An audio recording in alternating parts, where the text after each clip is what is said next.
Merry Christmas. Or is it creepy? Have you heard any of these scary stories? The Silent Bell Tower. It was the year 1984 when the town of Everbrook celebrated New Year's Eve under an icy blanket of snow. The streets, slick and quiet, seemed to hold their breath as midnight approached.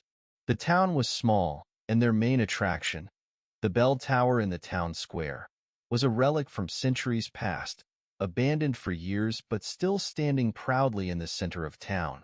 There was a rumor about it, that on New Year's Eve something unusual happened there. The tradition was simple. At the stroke of midnight, every person in Everbrook would gather around the bell tower, raise a glass, and listen to the bells ring in the new year. It was a comforting ritual, something the townsfolk did without question, without fear. But that year, something was off. Lucas, a young man new to the town, had moved to Everbrook just a month before. He had heard the stories, of course, whispers about the bell tower, about how the bells had not rung on New Year's Eve for over 50 years. Some claimed it was because the bells were cursed. Others said it was because no one had dared to wind the mechanism since the disappearance of the town's old bellkeeper. But Lucas didn't believe in such things. He was a skeptic, a rational thinker, and found comfort in science rather than superstition. He arrived at the square just before midnight. The air was cold enough to make his breath visible, and the snow crunched under his boots. The crowd had gathered in a loose circle around the base of the tower, their faces glowing in the light of the bonfire. The clock on the tower had been silent, its hands frozen at 11:59 for as long as anyone could remember. The old bell tower stood tall and imposing. Its stone was worn by time and weather, but the structure was solid. Lucas, feeling an odd mix of excitement and curiosity, moved closer to the base. He noticed something strange. There was no bell sound coming from inside. The bell tower wasn't even vibrating, as it always had before. It was as though the entire structure was holding its breath. "Ready, Lucas?" a voice called out to him. It was Anna, a woman he had met just a few weeks ago. She was friendly, outgoing, and had a nervous look on her face. "Ready for what?" Lucas replied, surprised at her sudden urgency. "For the bell," she said, glancing up at the tower. "We all gather here every year, waiting for it to ring, but it never does." Lucas smiled. "Sounds like just another old legend to me." Anna didn't seem to be smiling. Her eyes, wide and worried, stayed fixed on the tower. The crowd fell silent as the clock struck 11:59. The chill in the air seemed to deepen, the energy in the crowd thick with tension. Then, at that precise moment, the bell tower gave a strange creak, as if it was waking from a long slumber. The tower shuddered, and a deep, hollow thud echoed from within. The sound made Lucas' stomach drop.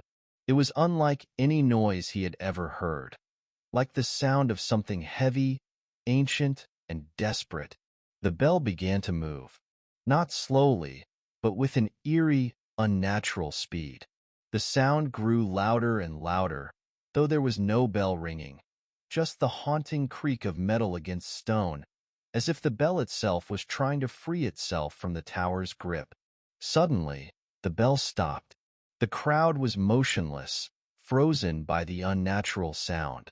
No one spoke, no one dared to move. They all stood there, staring up at the tower. Then, with a sharp crack, the bell tore free from its place. It wasn't just the bell that fell. The tower itself began to shake, its stones cracking as though they had been worn thin by centuries of wear and tear. A deafening crash rang out as the bell hit the ground. But it was not the bell alone. Something dark, something otherworldly, emerged from the broken stone. The thing that emerged from the bell tower was a shadow, a shifting form, barely visible to the eye. It hovered just above the ground, its shape constantly changing, like smoke twisting in the wind. But it was no mist. There was something living in that darkness, something watching. The thing's gaze locked onto Lucas, and he felt a chill deeper than the freezing cold of the night. His body stiffened, and his breath hitched in his throat. "Get inside," Anna shouted, pulling him away from the bell tower. Lucas didn't need any more prompting. He followed Anna, barely able to keep his legs moving. The crowd had scattered, everyone running in different directions. But the shadow moved with unsettling precision. It was fast, faster than any man could run. It was following them. The streets of Everbrook, usually so familiar and comforting, now felt like a maze. The houses, dark and closed off, became mere obstacles in their path as they fled. Lucas could hear the whispers in the wind, the faint echoes of voices, of children's laughter, distorted and mocking. The shadow, now fully manifest, was closing in. They reached Anna's house, and she slammed the door behind them. Lucas, gasping for breath, turned to her. What the hell is that thing?" Anna didn't answer right away. Her eyes were wide, her breath shallow. She had seen it before. "The bell," she whispered. "It was never meant to ring. When it does, the curse is released. The bell tower holds something trapped, something that should never be freed. It was the bellkeeper's job to ensure the bell never rang. But now it has. And the bell, it wants to collect." Lucas felt a chill creep over him. Collect what? Souls. The shadow had stopped at the door. Lucas heard the creak of the doorknob turning, slowly, as if the shadow was testing its strength. He backed away, eyes wide with terror. The thing outside let out a sound like the wind howling, but there was something wrong about it. It was more than just wind. It was the sound of something ancient, something angry, something that had been trapped for far too long. The door shook violently, but then, before it could break through, there was a sudden, resounding crash from the direction of the town square. The shadow jerked away, its attention diverted for a moment. Lucas didn't wait. He grabbed Anna's hand and ran to the back door, out into the night once more. But even as they fled, they could hear the bells, deep, resonant, and chilling, echoing in the distance, signaling the new year and the beginning of something much darker. The masked dance. New Year's Eve had always been a time of joy and celebration for the people of Wicker Hollow. The town, isolated deep within a dense forest, was known for its eerie quietness, and for the grand masquerade ball held every year at the old manor perched on the hill. The manor was a remnant of another time, dark and gothic, with its towering spires and windows like vacant eyes watching over the town. Every year, the inhabitants would gather in their finest attire, don elaborate masks, and celebrate until the first light of dawn. But for Oliver, this year felt different. He had only recently moved to Wicker Hollow, seeking a fresh start away from the hustle of the city.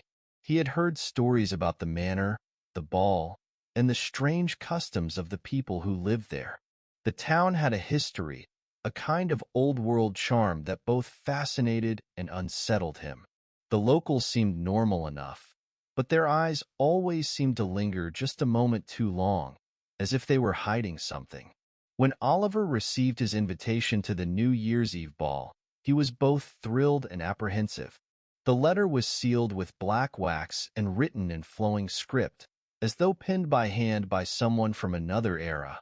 It read, "You are cordially invited to the Wicker Hollow Masquerade, where the past meets the present. Midnight awaits you at the manor. Wear your mask with honor." The words seemed to echo in his mind, and he couldn't shake the feeling that there was something more to the invitation. That evening, he put on his finest suit, a dark tuxedo that made him feel out of place in a town so old-fashioned, and took his mask, a simple silver one with thin black lines curving around the edges, and headed for the manor. The snow was falling heavily as he walked through the town square. There was an unnatural stillness to the night, the kind of silence that makes you feel like you're walking in a dream, or perhaps a nightmare. The only sound was the crunch of his boots in the snow and the distant, faint sound of music. As Oliver reached the gates of the manor, he was greeted by a group of people in masks, some elegant, others grotesque. The masks ranged from the delicate porcelain ones, painted with vibrant flowers, to twisted, haunting faces that seemed to leer at you from the darkness. But no one spoke. They merely nodded as he entered, and the door closed behind him with a soft, final thud. Inside the manor, the atmosphere was intoxicating. Hundreds of people, all masked, moved through the grand ballroom in a slow, hypnotic dance. The chandelier above cast a dim, flickering light across the room, and the scent of roses and candle wax hung heavily in the air. The music, a haunting waltz, echoed through the chambers, and though the orchestra was visible, their faces were covered by dark hoods. Their music was a strange mixture of beauty and menace, its melancholy tones resonating deep within Oliver's chest. He wandered into the crowd, his senses alive with excitement and unease. He hadn't expected the event to be so grand, so filled with energy. It was as if the entire town had gathered here, and yet no one spoke. It was all movement, slow, graceful, purposeful. The guests swirled around him, all in perfect rhythm, as though they had danced this same waltz 1,000 times before. Oliver felt a strange compulsion to join in. He let the rhythm of the music carry him, and soon found himself dancing with a woman in a white dress. Her mask was a delicate lace covering half her face, her eyes the only part of her exposed. She smiled at him, her lips red against the pale whiteness of her skin, and her gaze was intense, focused, yet distant, as if she were gazing through him rather than at him. "I'm glad you came," she whispered in his ear, her voice a soft, melodic sound that made his heart race. "Everyone must dance tonight, and you will too. It's tradition." He nodded, though a part of him felt something was very wrong. As the night wore on, Oliver grew more and more entranced by the rhythm of the waltz. The people around him, now familiar and strange at the same time, seemed to blur into one continuous movement. Time passed in an unnatural way. He could no longer tell how long he had been dancing or how much time had passed since he arrived. There was only the music, the spinning dancers, and the overwhelming feeling that something was closing in on him. The woman with the lace mask led him to the center of the ballroom, where the music suddenly stopped. A heavy silence fell over the room, and all eyes turned to a figure standing before the grand fireplace. It was the master of the house, a tall man dressed in black velvet, his mask an intricate work of gold and silver that covered his entire face. His presence was commanding, almost suffocating, as though he were the very essence of the manor itself. "The hour is upon us," he declared, his voice rich and resonant. "The year is ending. We must give thanks." The guests all turned toward the large clock hanging on the far wall.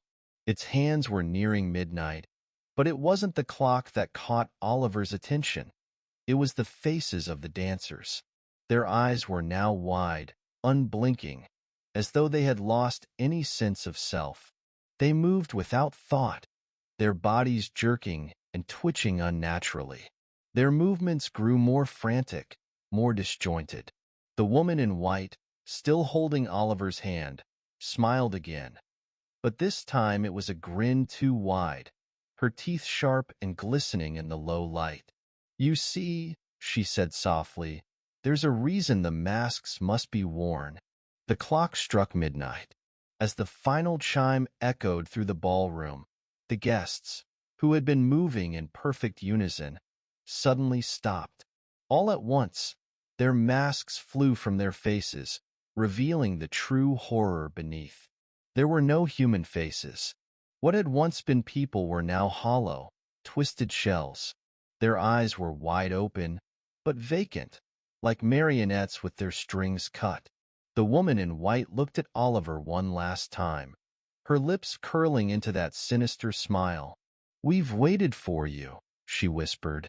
"Welcome to the dance." The floor beneath him seemed to crack open, revealing a dark, swirling abyss.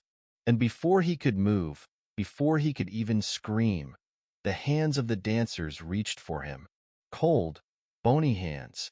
Hands that felt like they had been waiting for him for years, for centuries, for a lifetime. They pulled him into the pit, and the music started again. This time, not as a waltz, but as a screaming, frantic symphony. The people of Wicker Hollow were dancing, their bodies convulsing in a frenzy. Oliver, now one of them, could only watch in horror as his own body joined the others, caught in the unending waltz of the damned. Here is the third story. I hope you're ready for the chilling twist that comes next. The Midnight Gift.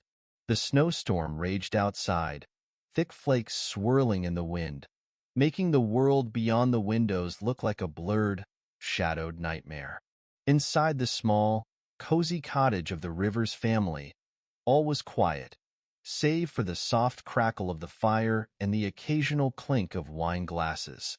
It was New Year's Eve, and the Rivers family was hosting their annual celebration, an intimate gathering of close friends and family. The atmosphere was warm, filled with laughter, chatter, and the distant sound of children playing upstairs. But despite the cheerful exterior, there was an undercurrent of tension in the room, an unease that no one could shake. It had started when the clock had struck 11:30.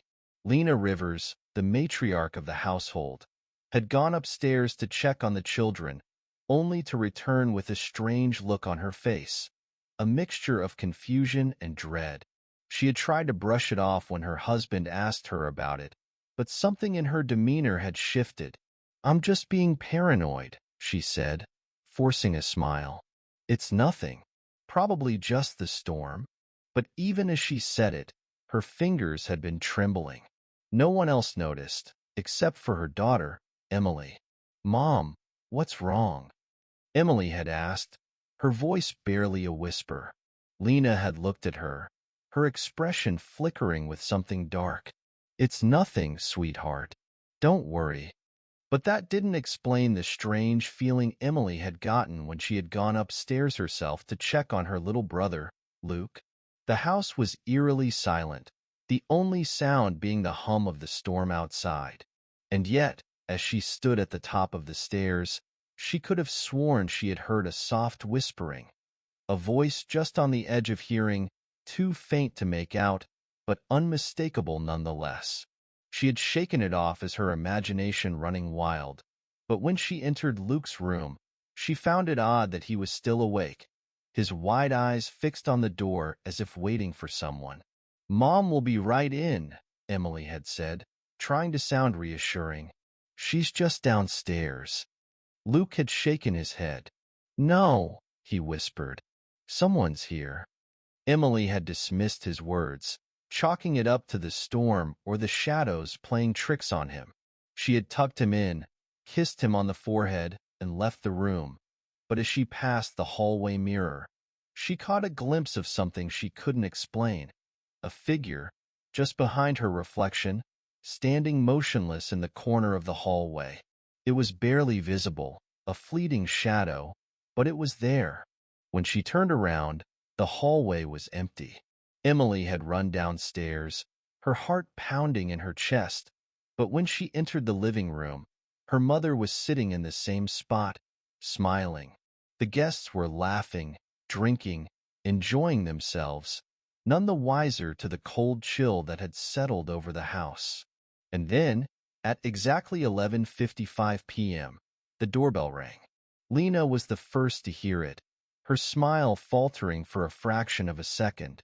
She looked toward the door, then back at her husband, who was already standing, his brow furrowed in confusion.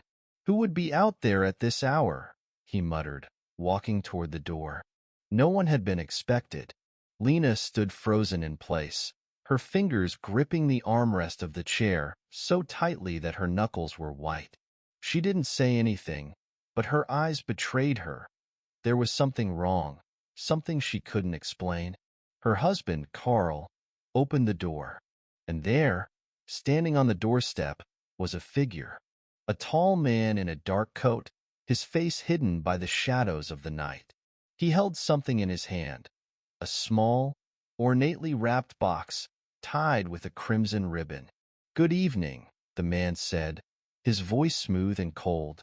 "I'm terribly sorry to intrude, but I have a gift for you. For the Rivers family." Carl, somewhat bewildered, glanced back at Lena, but she did not move, did not speak. Her face was pale, her eyes wide and distant, as though she were seeing something beyond the figure on the doorstep, something only she could perceive. Carl hesitated. "Who are you?" he asked. The man smiled, a thin, unsettling smile that sent a ripple of unease through the room. "Just someone who has been watching over you. You'll understand soon enough. Please take it."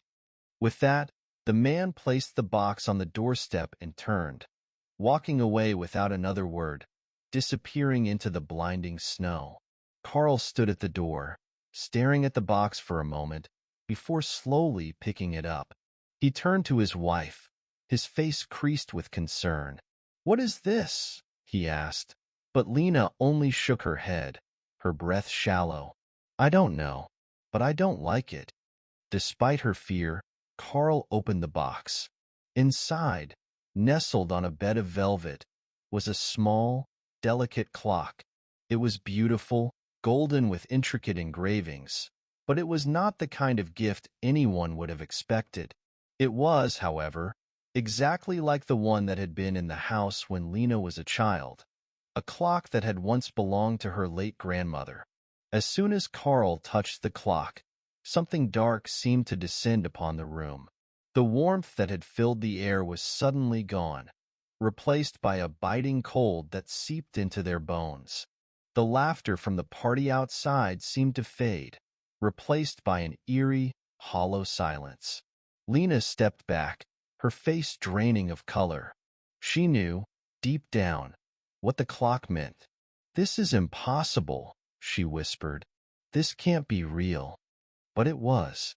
The clock began to tick. The sound echoed through the house, slow and steady, but with a hollow, mechanical precision that made every heartbeat feel like a drum. The moment the clock struck midnight, the lights flickered and went out. And then the voices began. It started as a whisper, soft, unintelligible murmurs from the corners of the room. But as the seconds ticked by, the whispers grew louder, clearer, until they filled the entire house. The voices were angry, pleading, desperate. They came from all sides, as though something trapped inside the walls was trying to break free. Lena fell to her knees, her eyes wide with terror. "No, no, no, no." And then, in a voice as cold as the wind outside, the whispers stopped. A single word was spoken, clear and unmistakable. "Gift." The room plunged into complete darkness. Lena screamed, but the scream was swallowed by the silence, the shadows of the snow. The town of Holleridge had always been quiet. Nestled deep in the heart of the northern mountains, it was a place where winter ruled for most of the year. By the time December arrived, the town was usually blanketed under thick layers of snow, with only the soft flicker of street lamps breaking up the pitch-black darkness of the long nights. But this year was different. This year, the town felt like it was holding its breath. New Year's Eve was always a time for the few hundred residents of Holleridge to come together. It was a small town, and celebrations were intimate. The streets, usually empty by evening, were filled with cheerful voices, the scent of roasting meat, and the warmth of open fires. Everyone gathered in the town square, around the massive Christmas tree in the center, to count down the final minutes of the year. It was a tradition, one that everyone held dear. For Nora, however, this year was different. It was her first New Year's Eve alone. She had moved to Hollow Ridge just a few months ago, a city girl seeking solace from the noise and stress of urban life. But she never quite felt at home. The people were friendly, but distant. They smiled, nodded, and carried on with their lives. But it was clear they had their own history, their own bonds, and Nora was an outsider. Still, she wanted to participate in the town's tradition. Despite the strange unease she felt, she bundled up in her coat, scarf, and gloves and ventured out into the night, her boots crunching on the fresh snow. The streets were eerily quiet, save for the occasional figure walking hurriedly towards the square, their heads down against the wind. The square itself was bustling with activity. The giant tree in the center had been lit with hundreds of colored lights, casting a festive glow against the dark, snow-covered ground. The townspeople milled around, exchanging laughter and good cheer, warming their hands by the fire pits. Everything seemed normal, or at least, as normal as things could be in Hollow Ridge. But Nora couldn't shake the feeling that something was off. She made her way to the edge of the crowd, finding a spot near the snowbank, away from the warmth of the fires. As the final minutes of the year approached, the voices of the crowd grew louder, more excited. The countdown began. 10, 9, 8. Nora, trying to ignore the gnawing unease crawling up her spine, glanced around. For a moment, the faces of the townsfolk seemed different. There was something strange in their eyes, an emptiness that chilled her more than the cold wind. 3, 2, 1. The square erupted into cheers, fireworks bursting above in brilliant colors. Nora forced herself to join in the celebration, but as the noise swelled, she couldn't shake the feeling of being watched. She glanced around, her breath clouding in the cold air, and that's when she saw it. Across the square, at the far end near the old stone fountain, a shadow stood. It was dark, almost featureless, but unmistakably human in shape. At first, Nora thought it was just a trick of the light, the way the fireworks reflected off the snow. But when she blinked, the shadow was still there, standing motionless, as if it was waiting for her. Her heart skipped a beat.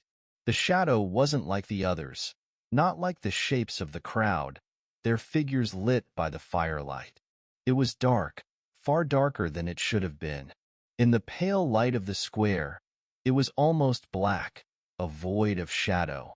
And then, as though sensing her gaze, it moved. It didn't walk, not in the way a person should. It simply glided, shifting across the snow, as though it was floating above the ground. Nora's breath caught in her throat. She could feel it. Its presence was wrong, unnatural, like something that didn't belong in the world of light and celebration. She turned to the crowd, to the people around her, but no one seemed to notice. The laughter, the cheers, the fireworks, all of it continued, as if the shadow didn't exist at all. Nora's eyes snapped back to the figure. It was closer now, so close, in fact, that she could see the faint outline of what appeared to be a face. A distorted face, a blur of dark features that seemed to shift like smoke. Its eyes, if they could even be called eyes, were deep hollows, empty but staring. And then it spoke. The voice wasn't heard in her ears, but inside her head, a deep, grating whisper that made her blood run cold. It said just one word, "Come." Without thinking, Nora turned and fled. Her boots dug into the snow as she ran, her heart pounding in her chest. She didn't dare look back, not even once, for fear that the shadow was right behind her, closing in with every step. She ran through the streets of Hollow Ridge, her breath coming in ragged gasps, but every corner she turned, the silence grew heavier, the darkness deeper. She couldn't escape it. No matter how fast she ran, it was always there, lurking just out of sight. The sensation of being watched, hunted, never left her. After what felt like an eternity, she found herself at the edge of town, standing in front of the old church, its towering spire piercing the night sky. The bells had stopped ringing, and the square was far behind her, empty now, as if the world itself had swallowed up the sounds of celebration. And then she heard it again. That whisper. Come. It was coming from the church. Nora's breath caught in her throat. She stood frozen at the edge of the churchyard, the shadows around her stretching unnaturally long, as if they were reaching out to grab her. Something inside her screamed to run, to escape, but another part, something darker, pulled her forward. She couldn't resist. She pushed open the creaking door of the church and stepped inside. The inside of the church was just as empty as the square, just as silent. The air was heavy with the scent of dust and decay. The pews, old and rotting, were empty, and the altar at the far end stood dark, a single candle flickering weakly in the wind that blew through the broken windows. And then, as her eyes adjusted to the gloom, Nora saw something that made her blood run cold. At the foot of the altar, in the very center of the church, stood a figure. A figure not unlike the one from the square, but this time, it was solid, tangible. It was human in shape, but its skin was dark, like the shadow she had seen before, and its eyes were hollow pits of blackness. It spoke again, its voice louder now, filling her mind with a chilling command. You shouldn't have come, but now that you have. The air around her grew colder still, the temperature plummeting, as if the very walls of the church were closing in on her.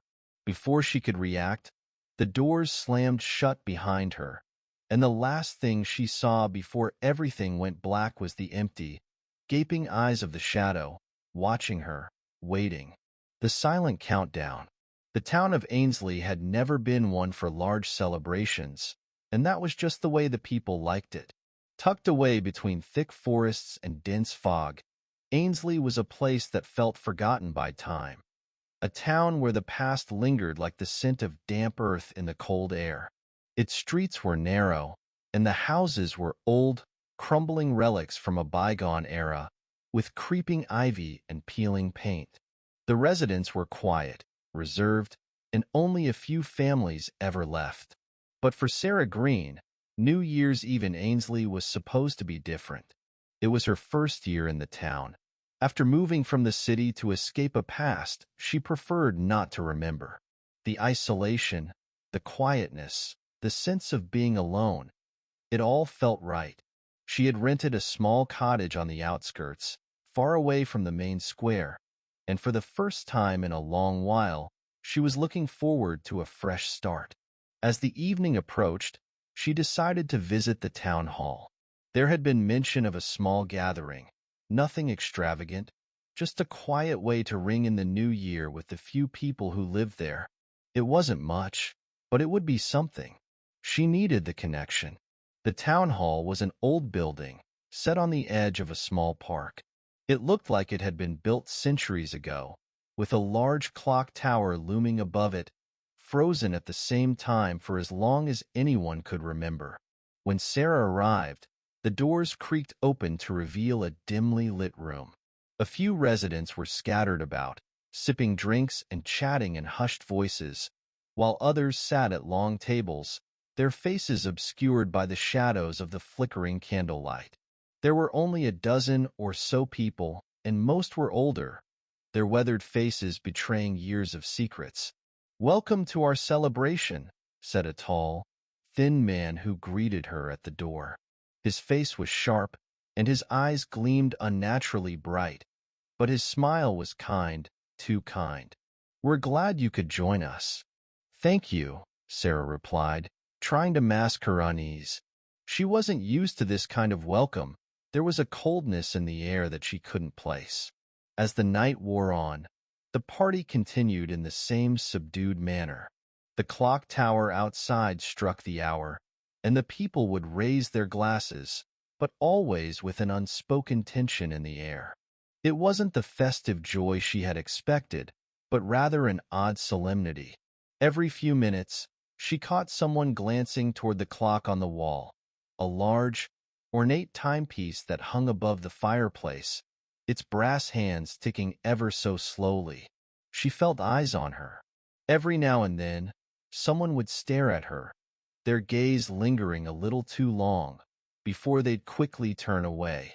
The longer she stayed, the more she felt the walls of the room closing in, the air growing heavier. She had heard rumors about Ainsley before she arrived, the town's past, its strange customs, but she hadn't thought too much about them. Now, though, as she sat there, the eerie stillness of the room wrapped itself around her like a suffocating blanket. At 11:45 p.m., the lights in the hall flickered. A moment later, the power went out completely, leaving them in darkness. For a brief moment, no one moved or spoke. Then, after a pause, one of the older women, her hair gray and thin, stood up slowly. Her voice, soft and brittle, broke the silence. "It's time," she said simply, almost reverently. The room seemed to grow even colder. The others stood as well, wordlessly, and Sarah followed their movements, feeling an odd compulsion to do so. She wasn't sure what was happening, but she felt as though she had no choice. The group filed toward the back of the hall, where a narrow, winding staircase led down to the cellar beneath the building. "Come with us," the man who had greeted her earlier said, his eyes gleaming in the dark. "You must be part of it." They reached the cellar, and Sarah couldn't shake the feeling that something was terribly wrong. The air was damp and thick with the scent of old earth, and the only sound was the distant, rhythmic ticking of the large clock above, which somehow still functioned despite the power outage. As they gathered in a circle, Sarah noticed the floor had been cleared in the center. There was nothing but a single, large candle in the middle, flickering with an unnatural light. The tall man stepped forward, his eyes fixed on Sarah. He reached out, placing a cold hand on her shoulder. "Now we wait," he said, his voice low. For a moment, Sarah wasn't sure what to do. She wanted to leave, but the door had closed behind her, and everyone else was standing still, their faces blank, awaiting something. As the clock ticked, its chimes louder and more frequent, an overwhelming sense of dread began to fill her chest. She knew, without a doubt, that something terrible was about to happen. And that was when she heard the whisper. It came from the shadows, soft at first, then growing louder with every passing second. A voice, ancient and hollow, reaching through the air like a call from beyond the grave. We wait for the end." The clock struck midnight. The moment the chimes echoed, something in the room shifted. The temperature dropped even further, and the candle flickered violently, casting long, distorted shadows against the stone walls. Sarah's heart raced in her chest as she watched the group of people begin to sway, their bodies moving in a strange, rhythmic dance. It was hypnotic, their movements slow but deliberate, as if they were performing a ritual they had done for centuries. Then, the shadows in the corners of the room began to move on their own. They stretched and twisted, as if alive, creeping toward the group. The whispering grew louder, now filling the entire cellar. Sarah tried to scream, but no sound came out. Her legs felt heavy, as if the shadows themselves were pulling her down. She turned to run, but the door was gone. There was no exit. She was trapped. "Welcome, Sarah," the man said again, stepping toward her. His smile was no longer warm. It was wide, too wide, stretching unnaturally across his face. "You are the last one, the final piece." He raised his hand toward her, and in that instant, Sarah understood. This was no ordinary New Year's Eve celebration. This was an ancient ritual, one that needed a new soul every year to complete the cycle. She had unknowingly walked right into it, just as the town of Ainsley had every year before her. As the clock struck its final chime, The shadows enveloped her, and her scream was lost in the cold, endless silence. The next morning, the town of Ainsley was as quiet as ever, the sun's pale light creeping through the fog. The town hall stood empty, the cellar locked tight, and the clock tower's hands frozen in time. And on the front steps of the hall, just outside the door, a small, delicate box was left, its ribbon tied in a knot. It was a gift,